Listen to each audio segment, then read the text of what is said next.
No dia 19 de agosto, completou 40 anos de um dos eventos mais importantes para a comunidade LGBTQIA+ brasileira. Eu estou me referindo ao Levante do Ferros Bar em São Paulo, onde muitos colocam como Stonewall brasileiro. O Levante do Ferros Bar foi um marco histórico da primeira manifestação lésbica brasileira. Eu sou João Torquato, sou músico, ativista do movimento negro e pesquiso os conflitos que se originaram a partir da desintegração da República da Iugoslávia, e esse é o Eu Com Isso, o podcast do Instituto Brasil-Israel. E eu sou Anitta Efraim, sou jornalista e fanática por futebol. O que eu quero perguntar é, vocês sabiam que uma das protagonistas do Levante do Ferros Bar era uma mulher judia? A gente está falando de Roseli Roth, uma das pioneiras do ativismo lésbico no Brasil. E hoje a gente vai conversar sobre ela. E a gente não podia ter outra convidada que não Daniela Weiner, que é parte do coletivo Gavá, o coletivo LGBTQIA+, do IB. Dani, que prazer ter você aqui com a gente. Anitta, João, o prazer é meu, eu estou muito feliz, eu já escutava o podcast do Eu Com Isso, comecei a entrar nessa cultura de podcast ouvindo Eu Com Isso, então é uma honra esse convite, é um prazer. Bom, a Dani também vai contar para a gente tudo que ela organizou junto com outros movimentos para essa celebração dos 40 anos do Levante do Ferros Bar. Mas, Dani, vamos diretamente no foco do nosso episódio. Quem foi Roseli Roth e por que ela foi tão importante para o Levante do Ferros Bar? E mais, por que é tão importante a gente ressaltar que Roseli Roth era uma mulher judia? Então, Roseli Roth, ela foi uma grande ativista e defensora não só dos direitos das lésbicas, mas assim, ela foi uma grande defensora dos direitos humanos, assim, ela lutava contra todas as opressões. E queria agradecer até por vocês abrirem esse espaço para a gente poder falar dela nesse momento que a gente está comemorando 40 anos do Levante do Ferros Bar. E a história da Roseli Roth é pouco conhecida, poucas pessoas a conhecem, e ela foi, assim, uma figura não só carismática, mas o carisma dela estava muito envolvido com essa luta dela, que, à medida que a gente conhece a história dela, isso transparece. E a Roseli Roth, ela era uma mulher judia, e eu acho importante a gente falar disso no sentido de que não só de humanizar essa figura, da gente entender quem foi Roseli, que foi uma figura, acabou ficando esquecida, mas também pelo fato de que a gente precisa, não só dentro da comunidade judaica, como na comunidade brasileira, na sociedade brasileira, abrir espaço para que as figuras marginalizadas elas possam aparecer, principalmente figuras que são que foram vítimas de alguma opressão ou que sofrem algum tipo de perseguição ou de preconceito. Então, tanto uma figura lésbica que, enfim, naturalmente a gente sabe, né, sofre lesbofobia e homofobia, como também a questão do judaísmo por todo, enfim, o antissemitismo que a gente sabe que, enfim, existem, né, em muitos canais ainda, em muitos setores da sociedade. Então, essa dupla opressão precisa ser debatida, eu acho, em diversos setores da sociedade, assim. Então, enfim, considerando tudo isso, acho que falar da Roseli Roth é importante em diversos níveis. Muito interessante, assim, você trazer essas duas perspectivas, né? A perspectiva da opressão, vamos dizer assim, enquanto a Roseli é uma mulher lésbica, enquanto também uma mulher judia. E pensando nisso, assim, de que maneira dá para dizer que a vivência judaica da Roseli moldou de alguma forma o seu ativismo dentro dos grupos LGBTs, né? Que na época era GLS, moldou o seu ativismo na época. Ela teve alguma influência judaica, digamos assim, dentro do seu ativismo? Isso que você está trazendo dessa nomenclatura é importante, né? Porque essa nomenclatura vem mudando muito ao longo do tempo. E na época, de fato, a gente chamava era um movimento homossexual, né? Era como se fosse um bloco assim único. E inclusive a Roseli fez parte desse movimento que procurou justamente trazer visibilidade para a letrinha L, né? Que ainda sofria também muito machismo nessa época. Bom, eu acho que a gente conversou no Gavá, né, sobre o que é essa dimensão judaica da identidade da Roseli, porque quando a gente começou a pesquisar a figura dela, a gente começou a perceber que tem pouquíssimas informações sobre ela disponíveis, tanto na internet assim, quanto, enfim, em canais mais especializados, e foi o que motivou assim a gente a entender mais. E embora a Roseli falasse pouco sobre isso, né, ela estudou em colégios judaicos, ela vem de uma família judia. A gente fez o resgate da árvore genealógica dela com a ajuda do historiador Paulo Valadares. E ela estudou no Scholem, né? O Scholem ele era uma escola muito progressista que ficava onde hoje é a Casa do Povo. E o Scholem ele foi fundado por judeus comunistas que fugiram do nazismo e vieram para o Brasil. Seguia uma linha pedagógica socialista baseada num pedagogo chamado Makarenko. Era uma escola assim, muito, muito específica que eu acho que quem não conhece não consegue entender a dimensão do que foi o Scholem. E a formação da Roseli do primário foi nessa escola. Então, e depois ela também seguiu para outras escolas não judaicas, né, que também eram muito progressistas, como o Colégio Equipe. Então, eu acredito que essa dimensão da luta por valores humanos, da dignidade pela vida, contra toda forma de opressão e de preconceito, é um valor profundamente judaico, que a gente sente na nossa carne a necessidade dessa luta, e eu acredito que essa luta ela conformou assim a identidade da Roseli. Uma parada assim que eu acho muito muito bonita na história da Roseli, né? Que eu fui ter esse contato em particular no passado com a atividade que teve no Museu Judaico, né? Com o Gavá, o Arquivo Léxico Brasileiro, enfim, e outros coletivos, que muitas vezes quando a gente vai buscar intersecções de ativistas judeus com pautas LGBTQIA+, ou pauta racial, ou pauta feminista, que seja, a gente sempre olhar para fora, né? Sempre, na maioria das vezes, é aquela foto do Martin Luther King com os refeitórios e tal, papapá.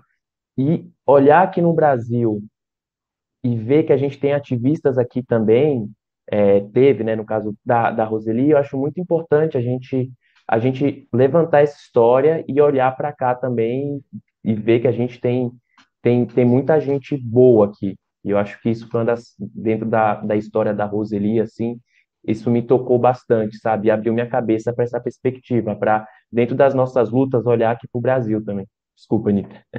Imagina, não, e eu até queria saber como que você se conectou com essa história, Dani? Eu imagino que tenha uma questão de representatividade, né? Como o João está falando, é muito legal a gente olhar para esses papéis interseccionais, histórias que se cruzam, mas falta, né, uma representatividade, especialmente de mulheres judias, lésbicas, LGBTQIA+, no geral, mas lésbicas especificamente, acho que ainda tem um apagamento maior dentro da comunidade judaica. Então, como foi que que você teve contato com a história da Roseli e como foi também quando você resolveu levar para frente para contar essa história? Como foi o acolhimento que você teve com o Gavá, por exemplo, quando você decidiu que você queria contar essa história? Bom, então, eu já tinha conhecimento, né, da história da Roseli, assim, dentro da nossa bolha sapatão, digamos assim, ela já era uma figura muito admirada, amada, e sempre me chamava a atenção que, nas poucas informações que a gente tem sobre ela, tinha essa questão, que ela vinha de uma família judia. E aí eu ficava especialmente instigada, né? E orgulhosa, e falava: caramba, poxa, a Roseli era judia. E realmente foge de todos os padrões que a gente tem de uma representatividade judaica, né? E como o João falou também, brasileira, de ativista, então ficava especialmente instigada. E aí, quando eu entrei para o Gavá, eu comentei, né? A gente estava tendo uma reunião e eu comentei da figura dela e fiquei muito admirada de perceber que na comunidade judaica ela era pouco conhecida, assim. E houve interesse das pessoas, né, de saber mais dela, justamente porque no Gavá a gente está fazendo esse trabalho de entender, de dar expressão, de dar voz, de dar acolhimento para essas pessoas que sofrem essa dupla, digamos, não sei, que sofrem não, mas que tem essa condição, né, dessa dupla identidade, assim, que somos duplamente abençoados, né, como diz um livro famoso. Então, a figura da Roseli ela foi muito acolhida pelo Gavai. Como houve muito interesse, isso me estimulou e também eu tive muita ajuda no Gavai e no IB também, para que eu fosse atrás dessa história, sabe? Então, para a gente poder encontrar informações sobre a vida da Roseli que escapasse ao que já se tinha conhecimento, esse contato com a comunidade judaica foi muito legal, porque a gente conseguiu encontrar uma outra perspectiva de como abordar a vida dela, de pessoas que conheceram ela. Então, teve o próprio IB, fez uma articulação com o Museu Judaico também, que demonstrou muito interesse em fazer esse evento que o João comentou no começo, que a gente fez ano passado, que foi realmente, eu acho, super importante, porque a gente convidou outros coletivos também que participaram dessa articulação, outros coletivos lésbicos, né? Então, a partir desse interesse, a gente conseguiu ir além. E aí o Museu Judaico, como ele fica situado bem em frente onde era o Ferros, né? Onde aconteceu o levante do Ferros, e tem muita história ali na escadaria, porque antes de ser o Museu Judaico era a Sinagoga Beitel, né? Naquela época era a sinagoga. Então, tinha muita história das lésbicas que ficavam sentadinhas ali na escadaria do museu, porque não podiam entrar no Ferros, eram muito novas, ficavam vendo o que acontecia ali. Então, por essa questão do território, né, que essa marcação do território ela é sempre muito importante, né, para as lutas sociais, o movimento judaico estava inserido nessa história e houve essa abertura, que é uma coisa muito extraordinária e nova, né? A gente tem instituições judaicas que acolham esse debate. Então, isso foi extremamente estimulante. E aí eu comecei a ter contato com pessoas que foram amigas da Roseli, tiveram contato com ela. Eu já tinha pesquisado em grupos de Facebook para falar, gente, alguém conheceu a Roseli Roth? Ninguém tinha nenhuma informação sobre ela. Até que o André Lieberman, do Gavá, ele jogou assim num grupo, tem um grupo Viver com Ides, que ele jogou assim, gente, tem alguém conhece a Roseli Roth aí? Apareceu a Yves Juden-Snyder, que foi amiga de infância da Roseli, amicíssima, da época do Scholem. Então, a Yves, nossa, me ajudou muito.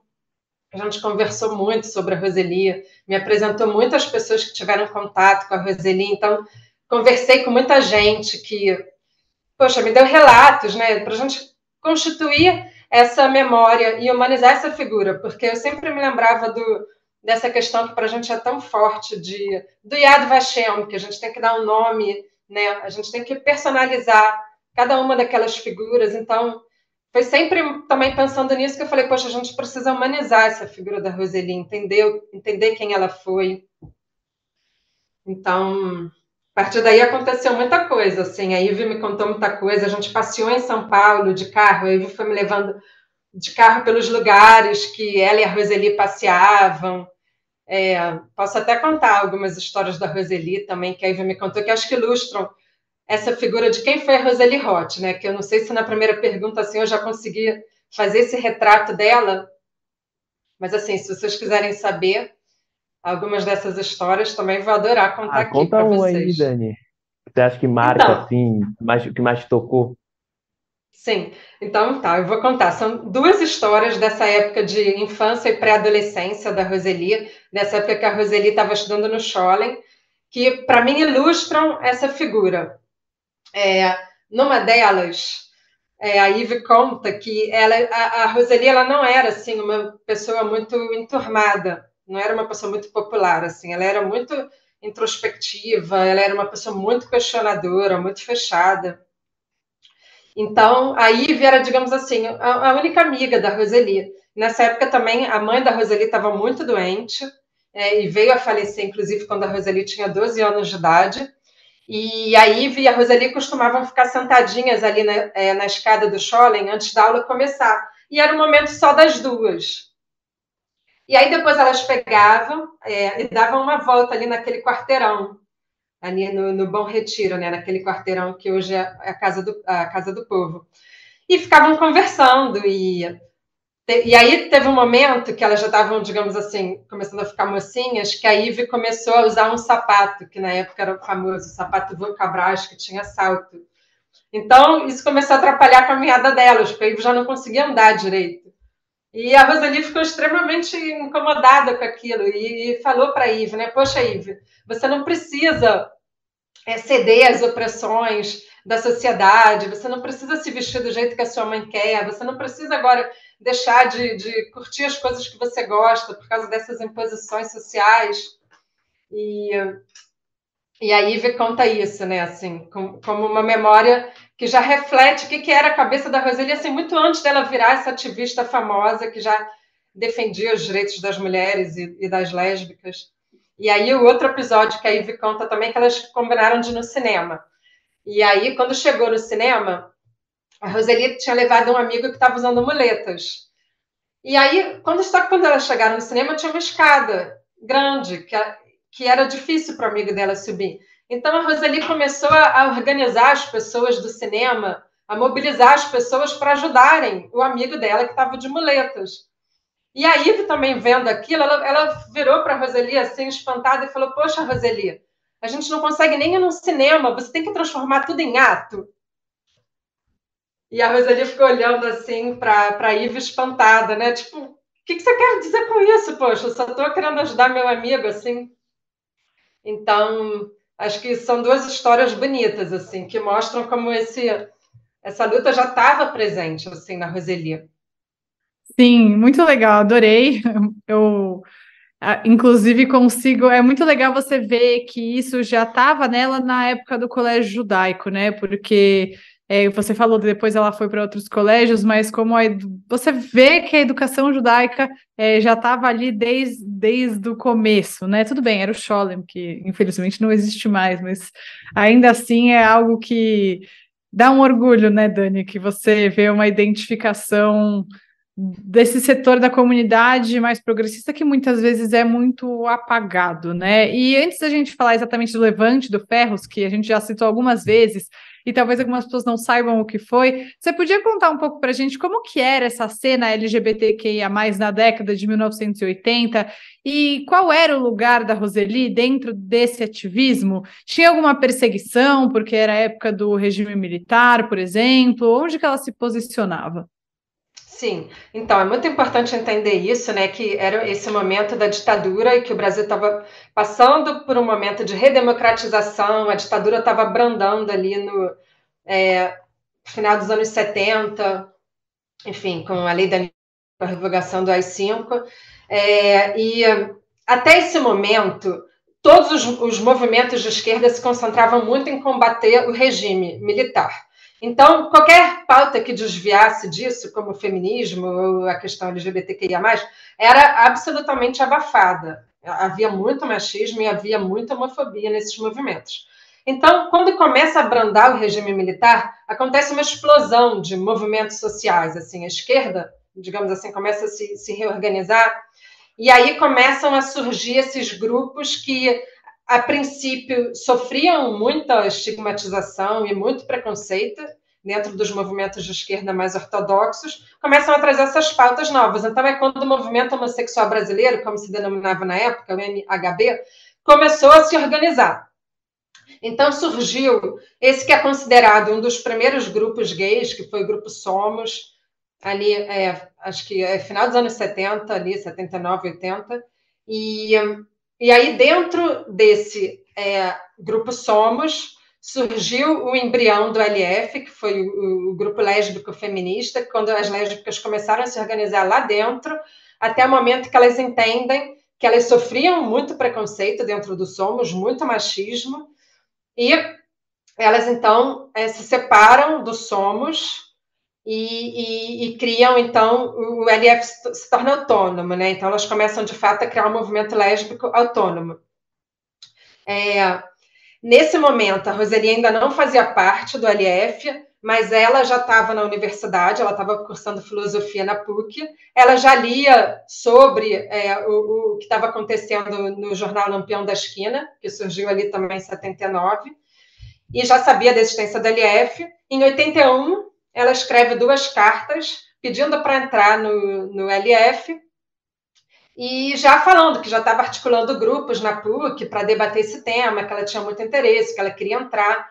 Inclusive, essas 2 cartas que ela pede para entrar no LF estão expostas lá na exposição, que quando as lésbicas se levantam, a luta e a resistência sapatão nos anos 80, que está agora ali na nova sede do Museu da Diversidade Sexual. Essas cartas estão lá, são super lindas. E esse momento, especificamente em São Paulo, é muito importante falar o seguinte, que estava vendo, embora fosse o abrandamento do regime ditatorial, houve um recrudescimento da atividade censória em nome da moral e dos bons costumes. E isso se concentrou, especialmente em São Paulo, com a questão da violência policial contra gays, lésbicas, travestis, prostitutas. Era uma coisa muito forte, muito, muito agressiva, especialmente com as travestis.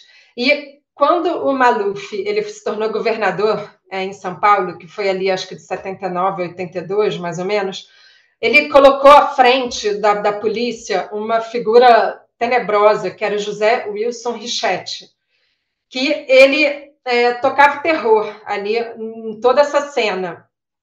Então, os bares lésbicos se concentravam mais ali na Martinho Prado. O Largo do Arocho era considerado muito uma região ali da movimentação mais gay masculina. E, enfim, eles realmente usavam o argumento da vadiagem para perseguir essas pessoas. Então, e aí foi nesse momento, em 1980, que teve também a primeira manifestação LGBTQIA PN+, né, como a gente chama hoje, na época foi a primeira manifestação homossexual, na escadaria do Teatro Municipal, em São Paulo, para justamente, assim, grupos de coletivos negros, do LF, as lésbicas estavam lá, grupos gays estavam lá, para justamente criticar essa violência policial.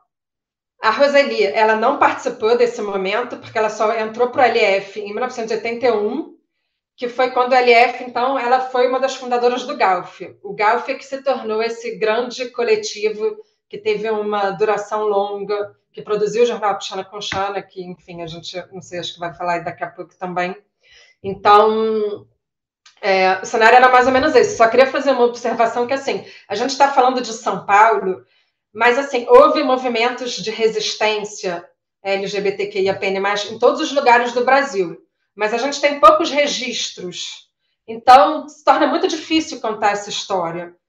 Então, mas é muito importante a gente só frisar isso, que São Paulo não é o centro e também não foi protagonista desse movimento de forma alguma, mas são registros que a gente tem, são histórias que, enfim, são importantes de serem contadas também.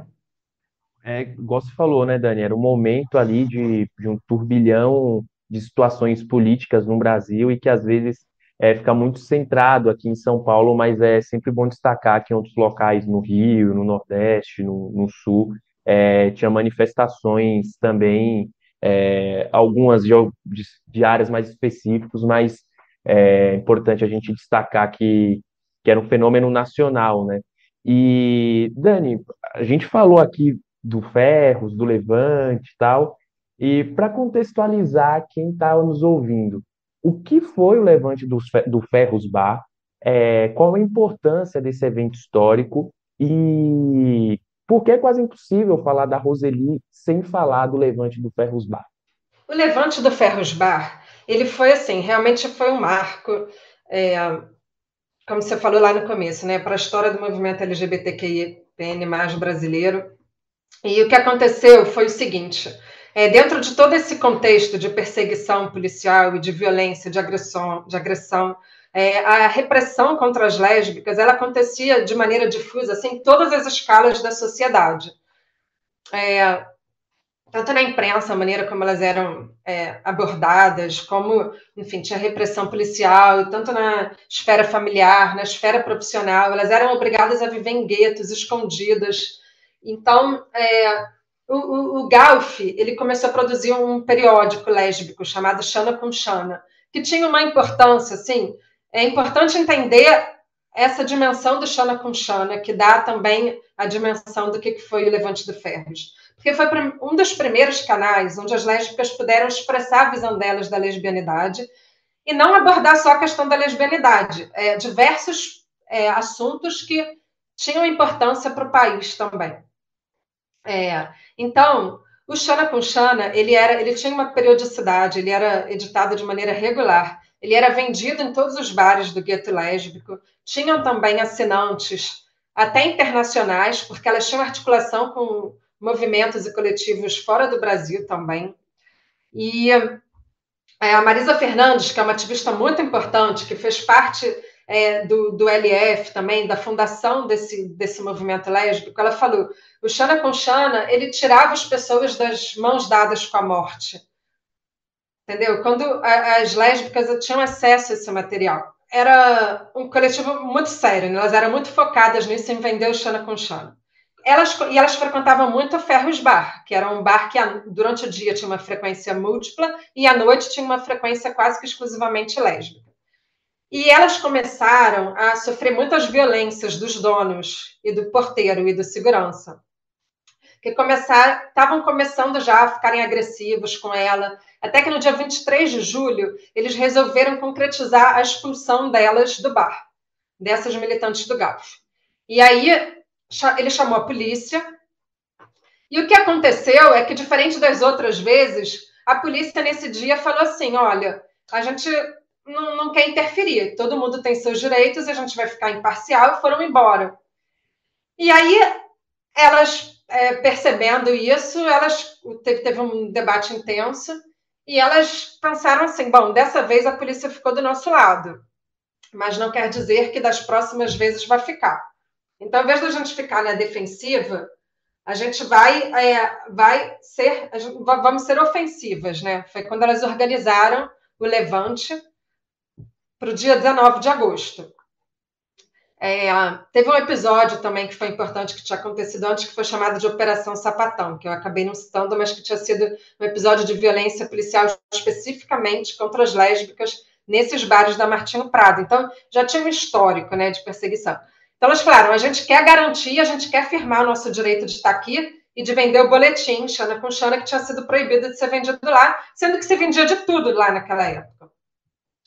E aí, o que aconteceu? O que foi importante? Elas articularam com muitos coletivos e organizações feministas, grupos gays, figuras importantes da época, para o dia 19 de agosto, então, às 10 horas da noite, todos esses grupos estavam reunidos. A Roseli conseguiu também o apoio da Folha de São Paulo, que o jornalista Carlos Brickman foi lá, cobriu o levante. Foi algo inédito também. Então, o porteiro estava impedindo elas de entrarem. Algumas pessoas já tinham conseguido entrar, o porteiro estava impedindo elas de entrarem. E aí, quando a Zulaia Costa Ribeiro chegou, que era uma advogada também da Comissão dos Direitos Humanos, da OAB, a Roseli Roth deu sinal para eles, de fato, concretizarem a invasão. Conseguiram entrar no Ferros Bar. Teve um episódio até curioso, porque um dos membros do coletivo Outra Coisa pegou o boné do porteiro e jogou para o ar. E aí o porteiro, quando viu que o boné dele, que na verdade era uma cap assim, de segurança, foi para o ar, ele fez um gesto de pegar esse cap. Na hora que ele fez esse gesto, que ele saiu da porta, todo mundo entrou. Aproveitou o momento, entrou todo mundo. E aí, assim que entraram, a Roseli subiu na cadeira, começou a discursar, e muitas lésbicas que estavam lá começaram a se esconder com medo de confusão, com medo de aparecerem no jornal, com medo de serem expostas para a família, de perderem seus empregos. A Irede Cardoso, ela era do PT, estava lá. Foi uma figura super importante para fazer essa mediação. Ela conversou com o dono, né, que estava lá, para mediar no sentido de falar, de concretizar que ele falasse que as lésbicas, sim, poderiam frequentar o Ferros, poderiam vender lá o seu jornal. E o importante dessa noite, um dos marcos dessa noite, é que elas foram vitoriosas, porque o dono também estava vendo a Folha de São Paulo lá, estava falando, falou, nossa, até vai ser bom para o meu jornal, para o meu bar, porque a gente vai aparecer no jornal. E falou, não, tudo bem, elas podem frequentar e podem vender o seu jornal. E aí a Roseli, de novo, subiu na cadeira e falou as famosas palavras dela, né, que ele só voltou atrás por causa da nossa força, da nossa união. A democracia nesse bar depende de nós. Enfim, infelizmente a gente não tem registro das outras coisas que ela falou nesse dia, mas como ela era uma das únicas lésbicas assim desse momento que se colocavam publicamente como lésbica, que assinava as matérias do Xana com o próprio nome, isso acabou dando a ela uma visibilidade. Assim, ela não queria ser liderança de nada, era um movimento totalmente horizontal, mas ela ganhou esse espaço, assim, por esse papel fundamental que ela teve. Ela tinha essa capacidade de articulação, de articular os movimentos para estarem lá. Ela falava muito bem, as pessoas eram atraídas pela fala dela. Então, tem essa imagem dela em pé na cadeira, falando sobre os direitos, sobre a democracia. Então, ela acabou se tornando esse símbolo, assim, né? Ela acabou se tornando essa voz, assim, das lésbicas nesse momento. E vale dizer que, para quem quiser ver essa foto, a nossa última newsletter aqui no IB foi sobre isso, né? A Dani, que escreveu a newsletter, inclusive, contando, resumindo um pouco essa história que hoje vocês estão tendo a oportunidade de ouvir de forma mais detalhada, mas essa foto está na nossa newsletter. E onde eu encontro a newsletter, Anitta? Está no nosso Twitter, é o post fixado do nosso Twitter até o próximo sábado, e também no nosso site. No Sobre o IB você encontra todas as nossas newsletters. Mas voltando, teve um episódio muito marcante sobre a Roseli, né, Dani? Vamos ouvir aqui um trechinho. Muitas pessoas acham que as mulheres lésbicas não são mulheres. Quer dizer, eu sou e me sinto como mulher. Acha que é um terceiro sexo, uma marciana. Eu acho isso importante, porque quando a gente pensa que se é mulher, coloca-se um estilo de vida lésbico como possível para qualquer mulher. E agora, me dirigindo mais para as mulheres lésbicas aí do Brasil todo, quer dizer, a gente existe, por enquanto é um grupo pequeno, e a gente está tentando pensar sobre isso, aliviar as mulheres da culpa, vergonha e dos conceitos que fazem mal. Ela foi uma das primeiras mulheres lésbicas a falar abertamente sobre isso, sobre esse assunto, no programa da Hebe Camargo, em 1985. Qual que é o impacto da participação dela, Dani, nesse programa? Por que esse episódio ficou tão famoso? Então, porque o programa da Hebe, naquele momento, a gente acho que tem dificuldade de entender isso, né? Mas ele estava em todas as casas brasileiras. Chegava no domingo, todas as famílias paravam para ver o programa da Hebe. Então, 1985, a ditadura acabando, você ter uma mulher lésbica falando sobre lesbianidade na TV, não tinha internet, né? Imagina, para aquelas famílias que até pouco tempo atrás tinham apoiado todo esse movimento conservador que vigorava no Brasil, ainda temos um certo resquício hoje, era algo profundamente, enfim, subversivo e novo, e a figura da Hebe apoiando e dando espaço para isso foi super importante, porque ainda havia censura, e o programa da Hebe foi ameaçado de censura por causa da participação da Roseli. Saiu depois, de novo, uma matéria na Folha de São Paulo falando sobre a ameaça de censura que o programa da Hebe sofreu. E a Roseli, então foi isso, ela foi a primeira figura lésbica a falar sobre isso na televisão brasileira e falar sobre essa condição, dessa perspectiva da politização da condição lésbica, dando voz a pessoas que estavam sofrendo, oprimidas. A gente tem hoje ativistas importantes como a Irina Bach, que conta do impacto que foi assistir esse programa quando ela era novinha, imagina. As mulheres lésbicas nessa época não se abriam para a família de jeito nenhum. Não tinha nenhum canal que abordasse elas de uma maneira respeitosa, sempre era de maneira estereotipada e erotizante. Então, para essas mulheres assistir com a família, de repente, em casa, a figura da Roseli com todo o carisma e a elaboração verbal que ela tinha.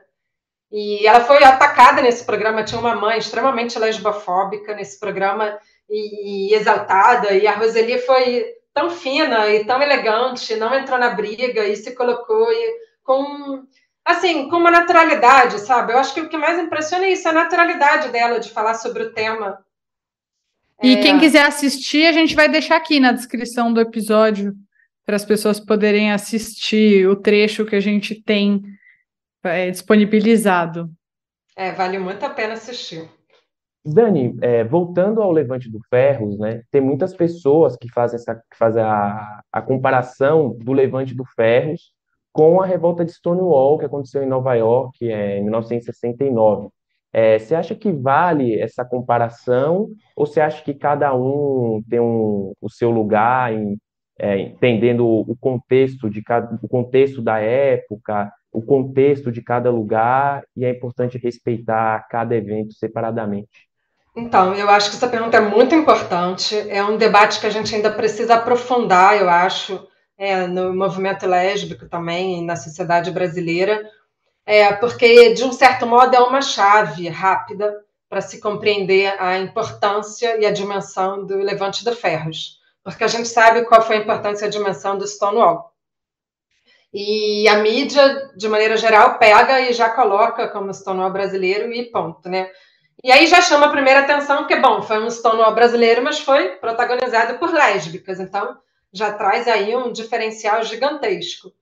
E eu acho muito importante a gente problematizar isso, criticar isso, porque a gente está justamente nesse momento prestando atenção e criticando toda a base conceitual, colonial que a gente tem para dar nome aos nossos movimentos, às nossas lutas, às nossas identidades, e a gente precisa criticar isso.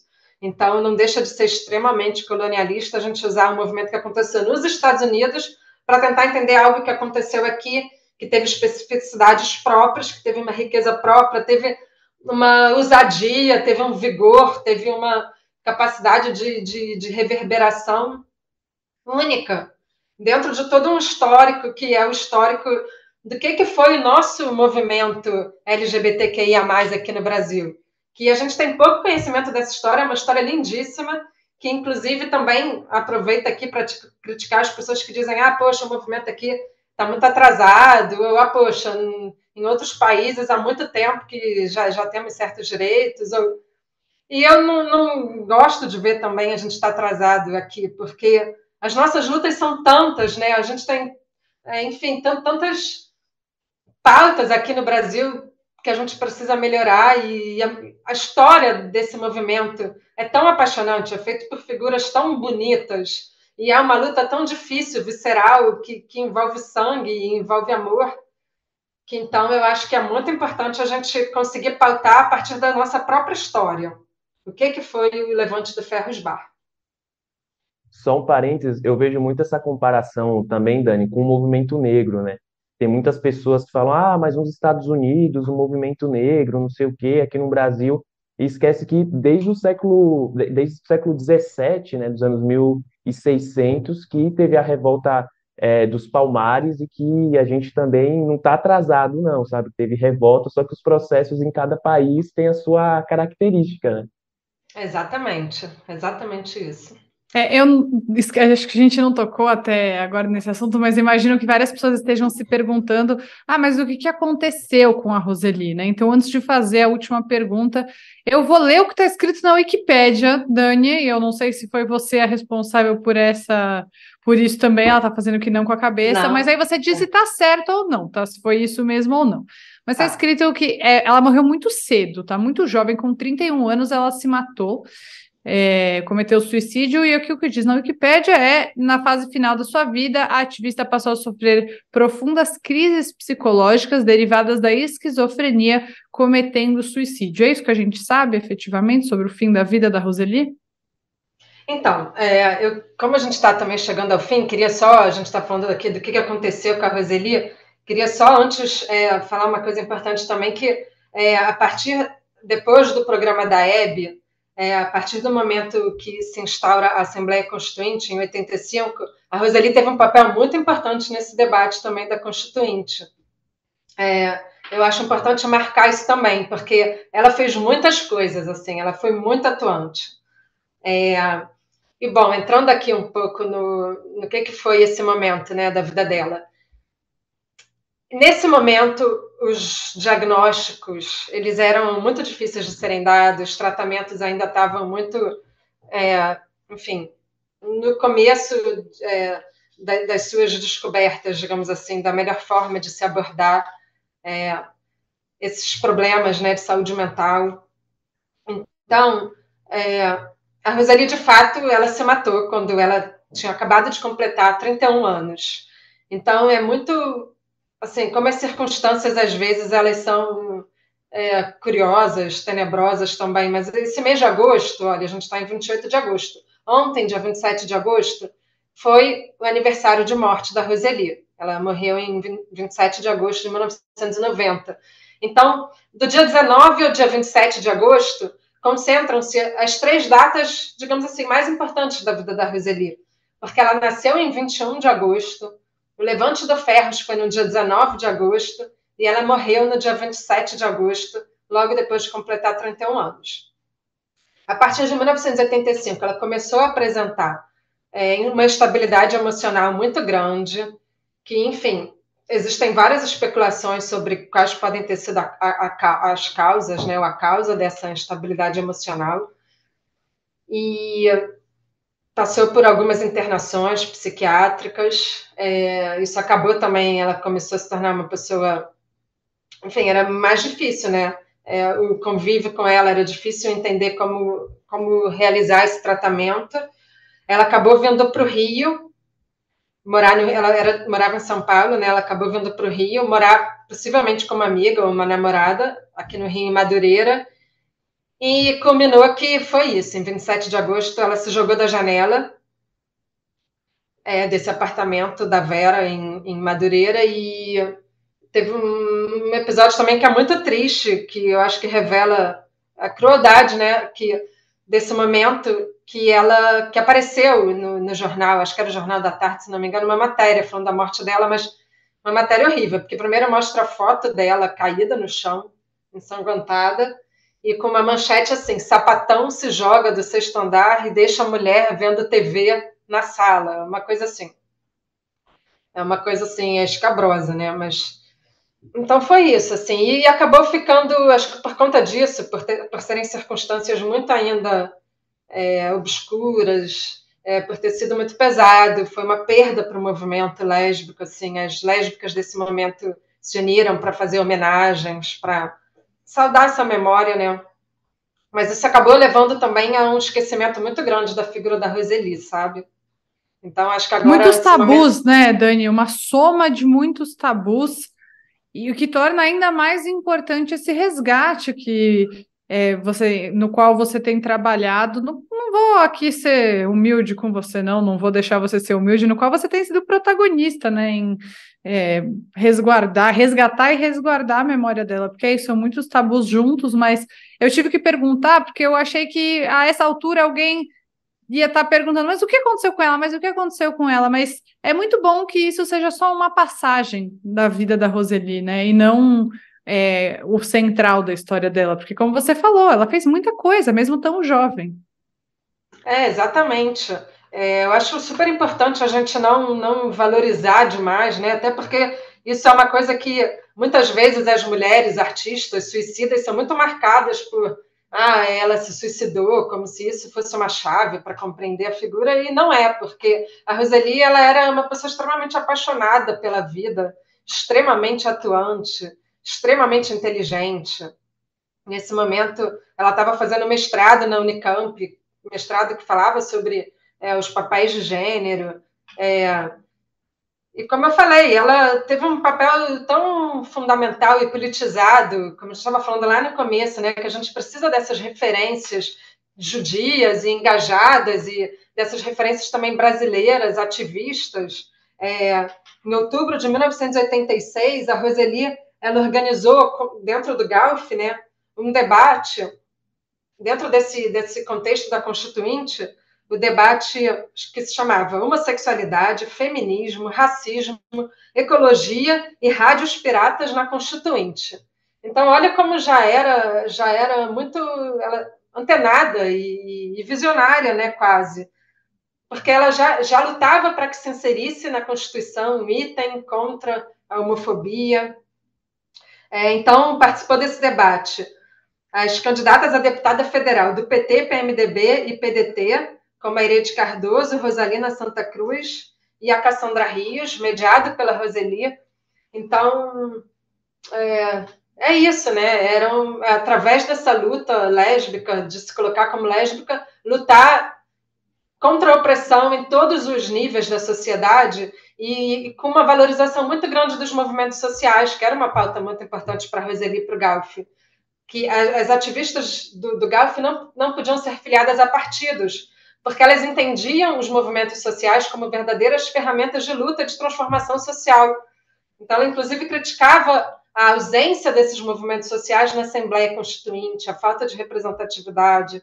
Ela acreditava que os movimentos sociais eram ferramentas de transformação. Então, estou falando isso por isso, né? Para a gente valorizar o que foram essas lutas e atuações, porque ela queria escrever mais sobre isso, ela queria publicar o livro dela. Ela não pôde, né, deixar muitos registros escritos, mas mesmo tão nova, ela fez muita coisa. E ela entrou para a história e reverbera, mesmo com todo o apagamento, com todo o esquecimento. Ela está aí, o Levante do Ferro está aí, e as meninas novas, lésbicas, que estão chegando, se sentem inteiramente representadas e orgulhosas, pertencentes, né, e pertencidas, também acolhidas. Então, acho que a gente tem que saudar essa figura apaixonante que ela foi. Eu acho que é isso, né, Dani? O legado, a memória da Roseli tá aqui, fica aqui. Eu acho que esse trabalho que você vem fazendo aí é incrível e contar uma experiência pessoal aqui. Eu estava em uma das atividades que teve, né, na Semana do Orgulho Lésbico e foi muito legal ver um pessoal bem mais novo, assim, né, 18, 19, tendo contato com essa história, né, e se sentindo motivado a continuar o ativismo nos dias de hoje e lutando por direitos, que infelizmente ainda é uma batalha que mesmo depois desse período, desse ativismo nos anos 80, enfim, a gente ainda continua nessa luta. Então, é muito bonito ver essas novas gerações ainda se sentindo tocadas pela história e pelo ativismo da Roseli, das pessoas ali na época. E eu acho que com isso, com essa mensagem, assim, acho que a gente encerra o episódio aqui. Eu não conhecia, né, antes de ter esse contato contigo, a história da Roseli, e hoje é uma das grandes ativistas brasileiras, assim, que eu tenho como referência nas minhas lutas. Então, parabéns por esse trabalho aí, porque de fato motiva e toca as pessoas a lutar por um mundo melhor, não só nas suas pautas, mas nas outras pautas também. Eu já falei muito. João, não, acho lindo isso que você falou, acho que o objetivo é esse mesmo, que as pessoas conheçam a Roseli, que a figura dela por si só é apaixonante, é essa referência, e também eu penso isso, que a gente possa se sentir bem com quem a gente é, né? E porque a gente se sentindo bem, a gente vai lutar melhor, né? Pelo mundo também, a gente vai se sentir mais empoderada e empoderada para poder lutar pelas causas que a gente acredita, né? E que são interseccionais, né? A Roseli já era interseccional e a gente hoje é interseccional. Então, eu acho que é isso. A gente se sentindo bem, a gente luta melhor. Dani, parabéns por todo o seu trabalho, por toda a visibilidade que você tem dado à história da Roseli. Eu tenho certeza que ela estaria muito feliz de ver tudo que você tem feito. A referência também que você né, para o Gavá, dentro da comunidade judaica. E muito obrigada pelo seu tempo, por estar aqui com a gente hoje, e conte sempre com a gente também para continuar propagando essa história. Gente, muito obrigada por abrirem esse espaço, por poder estar falando sobre isso aqui. Obrigada pelo apoio do IB, sempre, o apoio de todo mundo do Gavá também. Essa construção coletiva, obrigada também dos outros coletivos que sempre estão somando com a gente também, o pessoal do Museu Judaico também, o pessoal do Cine Sapatão, do Arquivo Lésbico Brasileiro. Então, eu que agradeço, eu estou super feliz. E no episódio de hoje a gente conversou com a Daniela Weiner, que faz parte do coletivo LGBTQIA+, Gavá, e fez todo esse trabalho aí de busca, né, da história e da memória da Roseli Roth. Muito obrigado, Dani. E se você quiser mandar uma mensagem para a gente, você tem algumas formas. Uma delas é você deixar um comentário, se você está ouvindo pelo Spotify, dizer o que você achou desse episódio, ou escrever um e-mail para @institutobrasilisrael.org. Nosso podcast está em diversas plataformas de áudio, como Spotify, Orelo, Apple Podcasts, Google Podcasts e também no canal do YouTube do Instituto Brasil Israel. Não esqueça de seguir o IB e também o Gavá nas redes sociais e até quarta que vem. Tchau!